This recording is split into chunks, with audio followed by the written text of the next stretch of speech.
Excellency, अब मैं दूसरे स्तंभ सी यानी कनेक्टिविटी पर अपने विचार रखना चाहूंगा।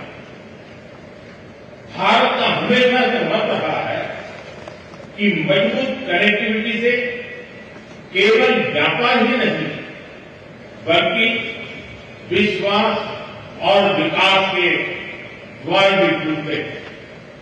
इसी सोच के साथ हम चाबहार पोर्ट और international north south transport corridor जैसे इनिशिएटिव पर काम कर रहे हैं।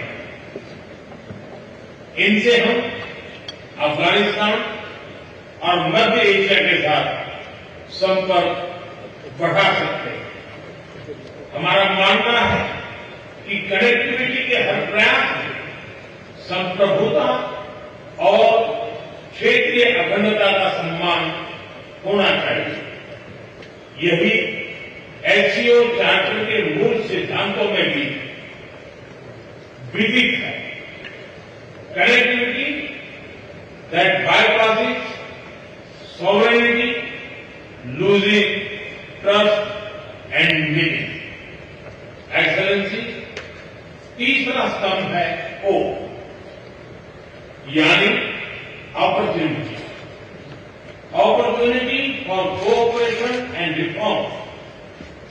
2023 में भारत की अध्यक्षता के दौरान नई ऊर्जा और विचारों का संचार हुआ।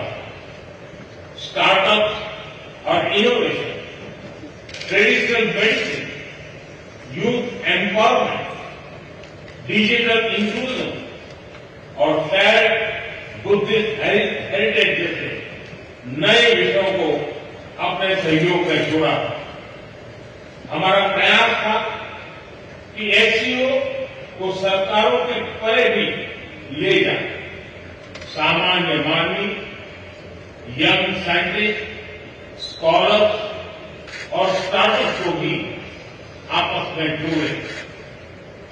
हमारे पीपल टू पीपल टाइम को दृढ़ता देने के लिए मैं आज एक और सुझाव रखना चाहूंगा। एससीओ के अंतर्गत एक सिविलाइजेशन डायलॉग फोरम बनाया है। इससे हम अपनी प्राचीन सभ्यताओं, कला, साहित्य और परंपराओं को वैश्विक मंच पर साझा कर सकते हैं। एक्सेलेंसी, आज भारत रिफॉर्म, परफॉर्म, ट्रांसफॉर्म के मूल मंत्र पर आगे बढ़ रहा है। कोविड हो या वैश्विक आर्थिक अस्थिरता, हमने हर चुनौती को अवसर में बदलने का प्रयास किया। हम लगातार वाइड रेंजिंग रिफॉर्म पर काम कर रहे हैं। इस देश में विकास के साथ साथ अंतर्राष्ट्रीय सहयोग के लिए भी नए अवसर खुल रहे हैं। मैं आप सभी को भारत की विकास यात्रा से जुड़ने के लिए आमंत्रित करता हूं। एक्सेलेंसी, यह खुशी की बात है कि एससीओ भी समय के अनुरूप इवॉल्व हो रहा है।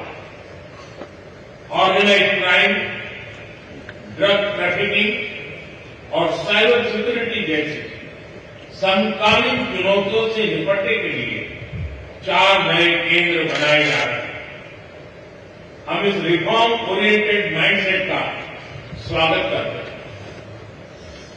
वैश्विक संस्थानों में रिफॉर्म के लिए एससीओ सदस्य आपसी सहयोग बढ़ा सकते हैं। संयुक्त राष्ट्र की 80वीं वर्षगांठ के अवसर पर हम एकमत होकर यूएन रिफॉर्म का आह्वान कर सकते हैं। ग्लोबल साउथ की आकांक्षाओं को आउटडेटेड फ्रेमवर्क में कैद रखना भावी पीढ़ियों के प्रति घोर अन्याय है। नई पीढ़ी के बहुरंगी सपनों को हम पुराने जमाने की ब्लैक एंड व्हाइट स्क्रीन पर नहीं दिखा सकते, स्क्रीन बदलनी ही होगी। एचसीओ मल्टीलेटरलिज्म और इंक्लूसिव वर्ल्ड ऑर्डर का मार्गदर्शक बन सकता है। मुझे खुशी है कि इस महत्वपूर्ण विषय पर आज एक स्टेटमेंट जारी किया जा रहा है। एक्सेलेंसी, हम सभी पार्टनर्स के साथ समन्वय और सहयोग के साथ आगे बढ़ रहे हैं। मैं एचसीओ के अगले अध्यक्ष किर्गिस्तान के राष्ट्रपति और मेरे मित्र प्रेसिडेंट जपारोव को शुभकामनाएं देता हूं।